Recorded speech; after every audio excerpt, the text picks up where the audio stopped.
Hey guys, Sugar Cain coming at you, and this is how to remove a reed. This is one of two videos. The next one will be how to replace that reed. Got my white gloves on because, as you know, I'm a customizer and my hands get beaten up quite a lot with sandpaper. So this is what I use. This is the secret. Get a comb. This is a metal comb from a Pro Master. You can use any metal comb. Just as long as it's metal. Wood doesn't really work for long. You'll see why in a minute. You don't need all these expensive gadgets you see on Facebook and YouTube, eBay, etc. You just need a cheap aluminium comb or something that represents that. You'll see. I'll show you. So say I want the hole 4 reed off this below plate. We place that there. So can you see that now? Self-supporting. So now I can hit any of these reeds or the rivets and take the reed out without damaging the reed. So I'll just demonstrate that. You'll have to excuse this a moment. I'm not looking at the camera. We're going to go for it. So I line it up. I get that whole reed 4. 2 light taps is all it needs. Boom. Now that is as flush as you like. Yeah, that costs nothing to do. So that's a reed 4.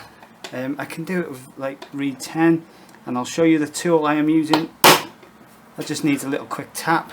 Yeah, I'll do the whole thing eventually, and then I'll use this for my double plated harmonicas. It's just works easier, and then I'm able to you know, bag a load up. These are key of D's, 4 drawers. That's how I roll. So you don't need the knife. That is just their purpose sakes of making me look good. This is how Sugar removes a reed. So the tool I'm using is, excuse the car. The tool I'm using to remove the reed, I picked it up in it was a quid in B&Q, and it's just like a leather punch. I just sharpen it up every 3 or 4 reeds, sorry, removed, and yeah, keep going. I buy these about 5 a year because you do so many. I'll just demonstrate that again. So you get the 7, 8. No, it's not. It's the 8th. So I'll just demonstrate this again. You'll get the 8th reed there, and not too hard. If you hit it too hard, you will bend the actual reed through, well, basically brute force, and you don't want to do that. So let the hammer, or your tack hammer, let the weight of that just literally guide the tip into, goes into the reed and pushes the reed through. And then, as you can see on the back of this, can you see the slots there where we've removed? That's why it has to be metal. If it was made of wood, they break. I found that out with my my test pilot run. But now I can make reeds for anything. You know, all you do is make sure you've got some blank plates. You can strip these down. You've got a bag of reeds for any given marine band. Works for Sidor.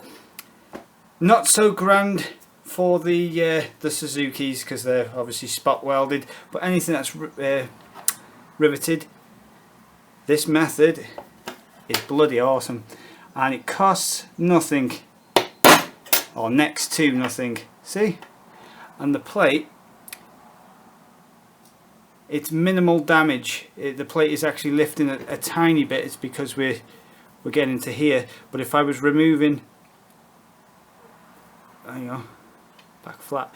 If I was removing, say it's someone's build, and they took one reed out, you always eyeball it up and obviously bend your reed bed how you need to make it back flat. Remember to twist it either way, just in case you've got a slight. There you go, flat as you like. Right. So recap. Make sure everything's lined up first. If you whack these rivets, make sure the tip is nice and pointy. You put it directly on top of the rivet right center of the rivet. Make sure your plates line up with the slots, and so it's got somewhere to fall. That's another one. See, look, nearly a whole key of G blow reed plate there. Let's just do the lot for the purpose sakes of the video. One. See, I hit that too hard then. I drove the end of this right the way through. It doesn't really matter so much, but you'll see in a second what I actually did there. So because I hit it with too much force, can you see I have bananaed, for your viewing pleasure, I have bananaed the plate. Now what I would do here is just literally boing it back into shape.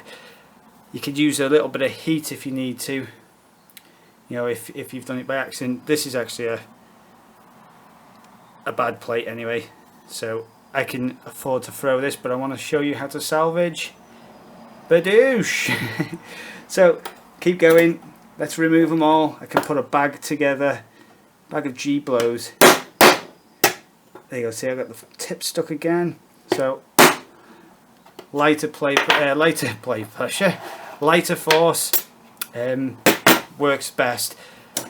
So a quick little recap. This is a little center hole punch thing. I picked it up for £1 or £1, you know, and there you go. It's basically done all this for £1. Sugar's centering tool. I make these.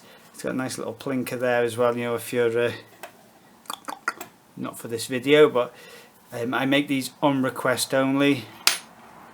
And finally, this was a gift for me for Christmas off the missus, and I've never stopped using it since 3 Christmases ago. So it's worth its weight in gold, except the spring's gone. You know, you have to manually do this. Ah, end of the world.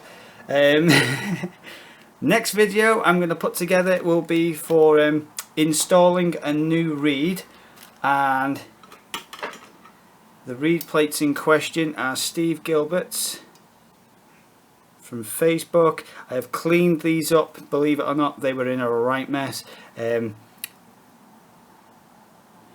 Hole 4, 1, 2, 3, 4. As you can tell, these are my work from nearly 3 years ago, so they've held up really well. It's just that 4 drawer there, it's slightly off center, but I've moved it there on purpose just to remind me it's that one that needs to be taken out on the video. So this will have a 4 drawer reed replacement right in front of your eyes, and I'll show you how I go about that in the next video. Okay, I'm going to go now, guys, but you can find me here at www.sugarcane.co.uk. Look for the top hat. It's not a sugar harmonica unless it has a top hat on the package. Boom! Take care, guys, and like, subscribe, and forward it to your friends. Thanks a lot.